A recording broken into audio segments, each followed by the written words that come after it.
Bonjour, je suis Élodie Bellivet et je vous accueille sur le podcast qui décomplexe le concept de parentalité idéale et qui déculpabilise les parents au travers de témoignages d'êtres humains et de partage d'outils concrets.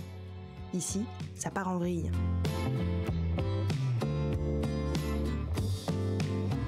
Salut, moi c'est Elliot. Ma mère a une extinction de voix, alors je me retrouve à faire l'introduction de mon propre épisode.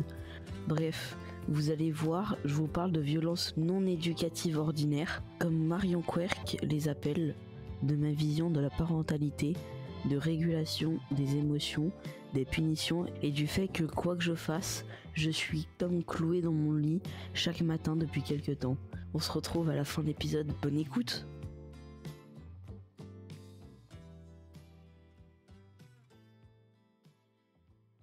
T'es prêt ? Ouais. Ok. Bonjour Elliot, bienvenue, je suis ravie de t'avoir à mon micro aujourd'hui. Je vais te laisser te présenter si tu le veux bien. Bonjour, je m'appelle Elliot, j'ai 13 ans.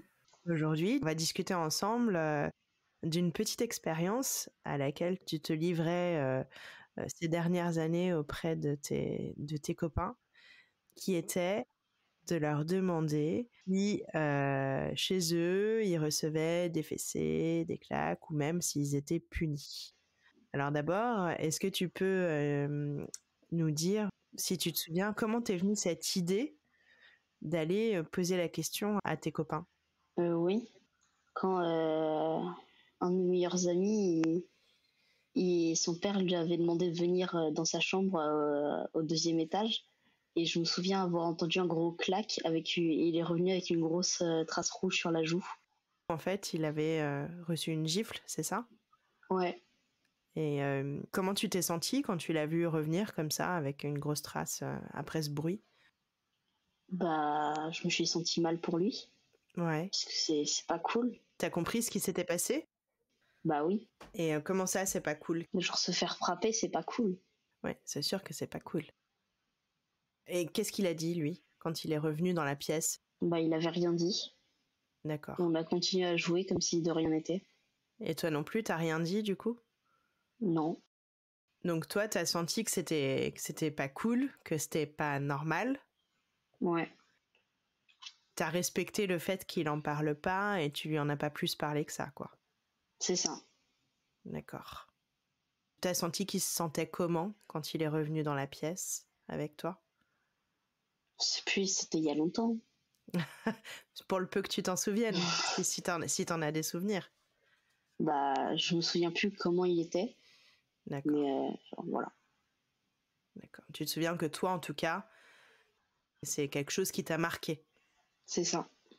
C'est là où ça t'a un peu chatouillé l'esprit et tu t'es dit, mais peut-être qu'il y a d'autres enfants qui vivent ça aussi et c'est pour ça que tu as mené ton enquête auprès de tes amis pour aller leur demander si eux aussi ils subissaient des violences, en fait, des violences éducatives ordinaires, parce que finalement c'est comme ça que ça s'appelle. Ouais, c'est ça. Et alors, t'as demandé ça dans ton école, autour de toi, les gens qui étaient dans ta classe, ou même dans l'école peut-être, de manière plus globale ? Surtout dans ma classe Surtout dans ta classe. et au centre de loisirs. Tu te souviens quel âge tu avais ? 9-10 ans. Je pense que c'était un peu moins, peut-être 8-9 ans. Ouais. Donc, t'as posé ces questions-là dans ton école, dans ta classe. Et alors, quels sont les retours que tu as eus ? Bah, la plupart, c'était des oui. Et il y a même une certaine personne où je leur ai demandé, genre récemment, au collège, et ils ont répondu que les enfants qui se faisaient pas frapper ni punir, ils étaient mal éduqués. Qu'est-ce que ça t'évoque quand t'entends un ado de ton âge qui te dit que finalement, se faire punir ou se prendre une gifle ou une fessée, c'est indispensable pour être bien éduqué aujourd'hui ? Bah, je trouve ça pas normal. Parce que sous aucun cas, tu devrais frapper un enfant, surtout. Ouais. Qu'est-ce que tu sens dans ton corps quand cette personne-là, cet ado, il te dit c'est normal que mes parents ils me frappent, sinon je serais mal éduqué, ou c'est normal que mes parents me punissent, sinon je pourrais pas être bien éduqué. Bah, je trouve ça dommage pour lui. Parce que c'est pas cool. Donc tu dis juste c'est dommage pour cette personne, de grandir dans ce contexte-là. Oui. Et si on en revient juste à la primaire, donc quand tu demandais à tes amis si tu leur demandais quoi exactement, d'ailleurs? Bah, je leur demandais est-ce que tes parents ils te frappent ou pas? Ouais, Voilà. d'accord. Et la réponse était majoritairement oui. Oui. Alors quand tu dis majoritairement, c'est parce que vous étiez combien d'élèves à cette époque-là? Une vingtaine peut-être dans la Ouais. classe? C'était genre bien 16 ou 17 sur 20. Effectivement, c'est une vraie majorité. Ouais. Est-ce que quand vous avez échangé à ce sujet-là, ça a permis d'ouvrir la discussion sur comment ils recevaient le fait de prendre une fessée ou une gifle ou de se faire punir, si c'était quelque chose qu'ils comprenaient ou qu'ils comprenaient pas, si ça a potentiellement modifié leur comportement ou pas? Bah, en primaire, ils étaient tous d'accord que bah, c'était pas normal et genre, ils kiffaient pas, tu vois. Mais par contre, au collège, bah, il y en a certains, comme j'ai dit, ils trouvaient ça pas normal et qu'il y a certains enfants qui se fassent pas frapper ou punir.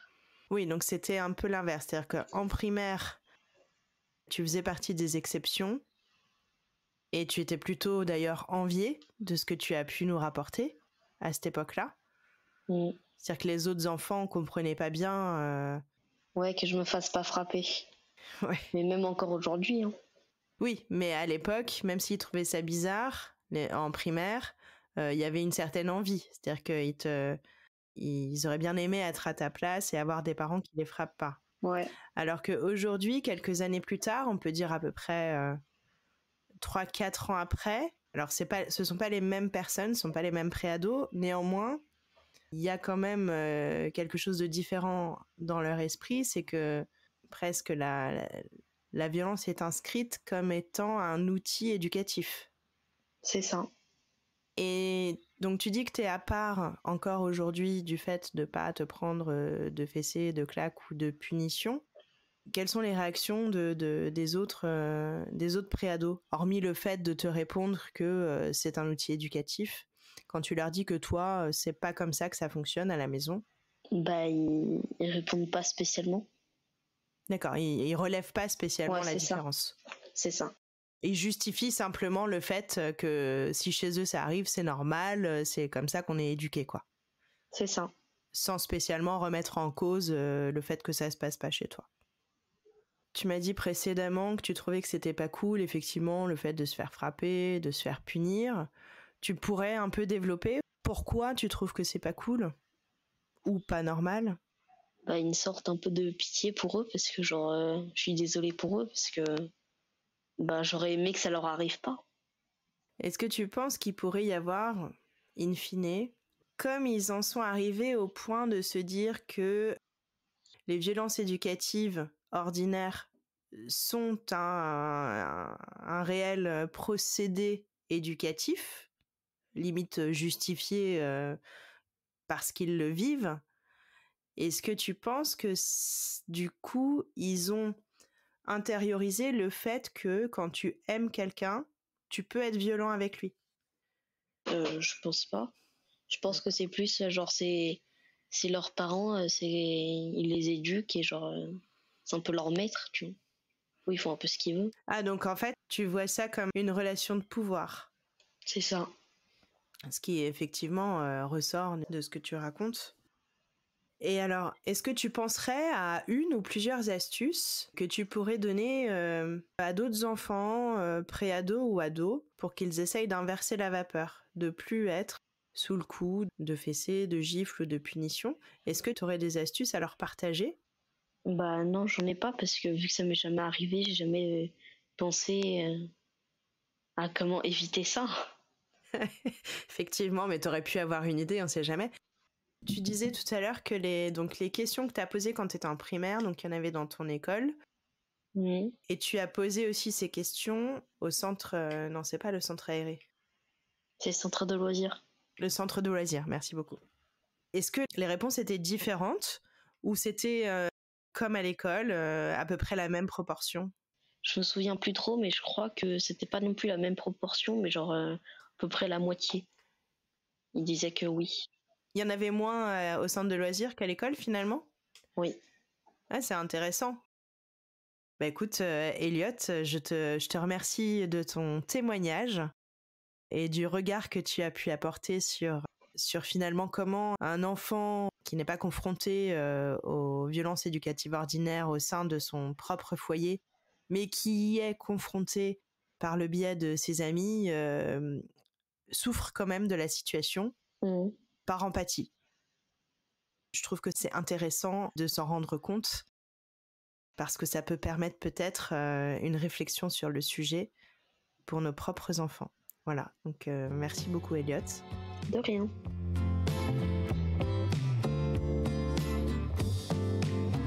Hello, c'est encore Elliot. Petit intermède pour vous dire qu'après ce premier enregistrement, on a rempilé pour compléter il y a quelques semaines à peine. Ma voix est différente, mais c'est bien moi sur les deux parties. Allez, ça repart en vrille. Donc aujourd'hui, qu'est-ce que c'est pour toi être un parent ? Bah je sais pas, je suis un enfant. Si tu te projettes un peu, ou si tu regardes comment sont les parents qui sont autour de toi, que ce soit nous, les parents de tes potes. Bah c'est de s'occuper de son enfant. D'accord. Donc pour toi, être parent, c'est s'occuper de son enfant. Donc ça veut dire être responsable d'une autre personne. C'est ça. Bon. Est-ce que tu penses du coup que c'est un truc qui est facile d'être parent ? Bah je sais pas. Mais de ton point de vue, ça semble être un truc facile ou... Bah quand c'est dans la phase bébé, non. Quand c'est dans la phase bébé, ça semble pas être facile ? Ouais. Qu'est-ce qui te semble pas facile dans la phase bébé ? Je sais pas, quand on regarde des trucs genre Cocomelon. Juste ça, moi je suis pas sûre de pouvoir le supporter. D'accord. En plus pendant des années, je sais pas comment vous faites. Eh ben, on vous aime très fort. Et quoi d'autre ? Il y a autre chose qui te fait dire que c'est pas facile ? Bah quand je vous vois vous occuper d'Eva, par exemple dans la voiture quand elle veut pas aller à l'école et tout ça. Ah ouais, tu vois qu'on galère un peu, quoi. Ouais. Donc tu te dis que c'est pas gagné d'être parent, en fait. C'est ça. Il y a d'autres exemples qui te font dire que ça a pas l'air d'être un job facile ? Non. Non ? On va parler un peu plus de toi, si tu le veux bien. Mais si tu le veux pas, tu me le dis, on fera autre chose. On jouera aux cartes. Même si nous, on te punit pas, est-ce que tu as déjà été puni par d'autres personnes ? À l'école, au club, au centre aéré, dans un autre contexte ? Bah oui, à l'école, mais pas puni genre au coin, plus puni, par exemple, on me change de classe. Et comment tu t'es sentie ? Bah j'ai eu un sentiment d'injustice. Et est-ce que le fait qu'on te change de classe comme punition, t'en as tiré quelque chose ? Non. Est-ce que ça t'a appris quelque chose ? Non. Si, que j'aimais pas ce prof-là. D'accord. Est-ce que ça a tendance à modifier ton comportement, du coup ? Non. Donc, tu recommences à faire ce qui a mené au fait que tu sois mis dans une autre classe ? Bah c'est surtout que à certains moments, on changeait de classe parce qu'ils pensaient que c'était moi qui parlais, par exemple, alors que c'était pas moi. Donc pour toi, il y a une double injustice. C'est-à-dire qu'il y a la première injustice qui est la punition à proprement parler. Et puis il y a la deuxième injustice qui est la punition alors que t'as rien fait. Voilà. Et donc, hormis le fait de ressentir une injustice, qu'est-ce que tu penses de ce genre de procédé ? C'est-à-dire ? Eh bien, est-ce que tu penses que ça peut modifier ton comportement, par exemple ? Non, je pense pas. Donc tu vas continuer à parler ? Et tu vas continuer à te faire mettre dans une autre classe ? Bah non, parce que cette année, il le fait plus. D'accord. Parce qu'on a changé de prof. Oui, mais si tu retrouves ce prof-là dans ta scolarité... Oui, et bah... est-ce que tu penses que tu modifieras ton comportement avec lui pendant ses cours, par exemple ? Du fait de savoir qu'il a tendance à t'envoyer dans une autre classe ?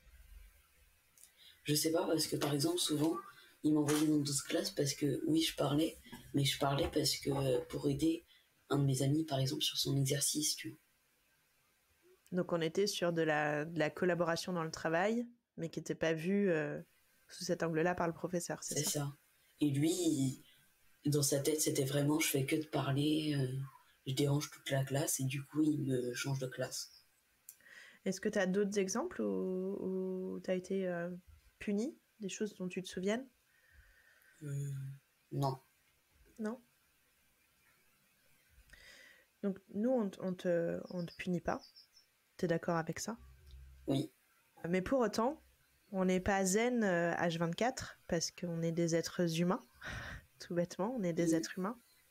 Et ça nous arrive de crier, de rouspéter, d'être débordé par nos émotions, par notre stress. Oui. Ouais, tu confirmes. Et quand tu nous vois déborder, que ce soit papa ou moi, qu'est-ce que ça te fait? Je sais pas. Tu sais pas?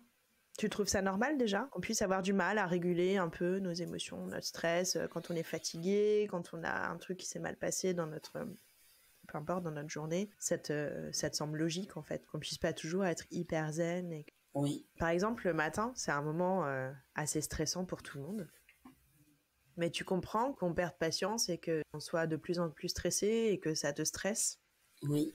Est-ce que le fait que tu nous vois traverser des tempêtes émotionnelles, parce qu'on n'en est peut-être pas là, mais en tout cas des émotions assez fortes qui nécessitent, tu vois, qu'on se pose un peu, qu'on boive un verre d'eau, qu'on tape du pied parce qu'on est vraiment en colère ou frustré.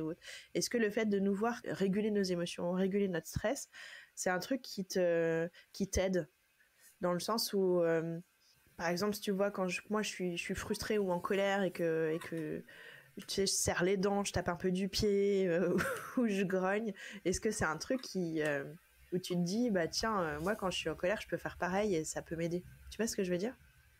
Non. Enfin, genre, je vois ce que tu veux dire, mais non. Non, ça t'aide pas. Non. Tu fais pas gaffe en fait. Ouais. D'accord. Attends, fais pas gaffe à quoi? Bah, à la manière dont on traverse quand on a des émotions fortes ou beaucoup de stress et qu'on n'est pas, tu vois, on n'est pas calme, quoi. Mais moi, quand il m'arrive la même chose, je me sens pas dans le besoin de faire comme vous. Ah, toi, tu réagis différemment. Ouais. Tu réagis comment? Je sais pas. Allez, si t'es en colère, tu réagis comment? Bah, je vais dans ma chambre. Ouais, t'as envie de t'isoler, ok. Et après? Et soit je m'allonge en regardant un truc, Ouais. soit je vais jouer un peu. Donc tu laisses pas la colère te traverser, en fait. Tu la bloques en faisant autre chose. C'est plus, je m'isole pour aller genre un peu dans un monde virtuel, tu vois. D'accord, Là où j'ai pas spécialement les mêmes problèmes. je comprends. Donc ça va être pour tout ce qui va être les émotions un peu... les émotions qui sont pas agréables. C'est ça. La colère, la frustration, la tristesse. Pourtant, je vois que quand t'es un peu triste ou autre, t'hésites pas à venir me voir aussi. Ouais, parfois aussi. Et quand on crie, alors, parce que ça nous arrive de crier, quel que soit le sujet, comment tu te sens? Bah, ça dépend du sujet, justement. Tu reprends l'exemple du matin. Mm. On crie parce qu'on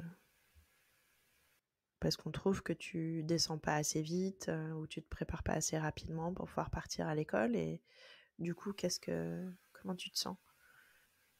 Bah, par exemple, quand je m'habille pas et tout ça, j'ai envie de le faire, mais par exemple, quand j'ai envie de me lever dans mon lit, soit j'y pense pas spécialement, soit bah, j'y arrive pas tout simplement. Parce que je suis trop fatiguée. Parce que t'as pas la force, quoi. C'est ça. Comme si t'étais cloué dans ton lit. Et du coup, tu veux bien te lever pour t'habiller et te préparer, mais en fait, physiquement, le corps, il répond pas. C'est ça. Et le fait qu'on crie, ça aide pas, ça te fait quoi? Ça aide pas spécialement. Parce que ça me stresse encore plus. Et voilà. Qu'est-ce que tu sens dans ton corps quand tu sens que le stress, il monte justement parce qu'on crie et parce que tu t'es pas habillé? Je sais pas. Est-ce que t'as pas l'impression que ton corps, il répond encore moins Encore moins, ouais. Parce que, tu vois, le stress, justement, t'as 3 réactions de ton corps possibles au stress. T'as une réaction qui va être d'attaquer, donc ça te donne de l'énergie pour aller vers l'avant. tu as une réaction qui va être de fuir, donc ça te donne de l'énergie pour sauver ta vie. Remarque l'attaque aussi, hein, c'est dans le but de sauver sa vie. Et puis tu as une troisième réaction qui est le figement. En gros, c'est faire le mort. Et tu choisis pas hein, comment ton corps réagit face au stress en fonction des différents stress et de tous les paramètres, mais le figement, finalement, c'est ce qu'on pourrait comprendre de ce qui se passe le matin quand on crie parce que nous, on est stressé et que te communique notre stress de potentiellement être en retard à l'école. Et ton corps, il pourrait tout simplement répondre par état de stress et du coup, je peux pas bouger. Ça, plus les hormones de l'adolescence qui n'aident pas à être en mesure de se lever le matin de bonne heure. Ouais, je pense. Mais ma question était plutôt, est-ce que quand tu sens que le stress monte, t'as l'impression que tu peux encore moins bouger que quand il n'y a pas de stress? Ouais. Ouais, c'est un truc que tu ressens dans ton corps. Et les matins, quand on réussit à réguler notre propre stress et à t'approcher sans crier, en étant plus calme, plus zen, c'est plus facile pour toi de te préparer et de te mettre en route. J'ai pas compris. Les matins où on réussit à ne pas crier et où ça se passe de manière plutôt zen, est-ce que de fait, c'est plus simple pour toi quand il y a moins de stress? Oui. Ça signifie que pour avoir des matins plus efficaces, il faut qu'on réussisse à avoir des matins plus apaisés de manière générale. C'est ça. Après, on crie pas tous les matins non plus. Hein. Rassure-moi, on crie pas tous les matins non plus.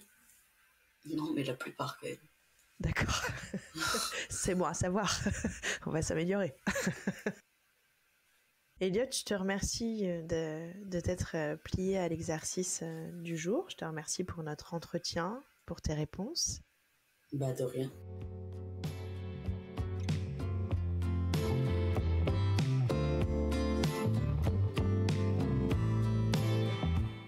J'espère que cet épisode vous a plu et si c'est le cas, faites péter les étoiles et les commentaires et si vous avez des questions, envoyez-les à contact@elodiebalivet.com. Non, bien faut pas dire le point. Envoyez-les à contact@elodiebalivet.com. Prochain épisode de Ça part en vrille, le 1er mars. Soyez au rendez-vous, abonnez-vous et activez la cloche. Voilà. Merci.